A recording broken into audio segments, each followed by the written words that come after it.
Salam Legasi, hari ini Arif berada di Kampung Tiong sebelah jalan utama sahaja. Kampung Tiong dekat juga dengan sekolah belah sana tu. Kita ada satu tanah lot bangunan untuk dijual. Untuk tanah bangunan ni berada sebelah jalan utama Tiong sahaja. Dan dia ada pengambilan tanah lah di bahagian tanah hadapan ni.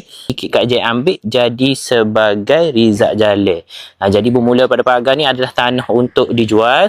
Tanah berkeluasan 9,300 kaki persegi, 215 depa.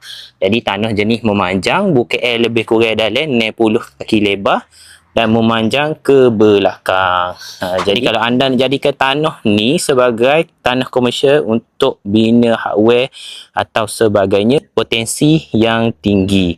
Sebelah saja dengan Kota Seribong, belakang ni adalah Kota Seribong dan sebelah jalan utama nak ke Tunjung, Wisma Tunjung, nak ke Kota Baru, Wakacair dan sebagainya. Dengan harga jualan hanyalah RM465,000 sahaja.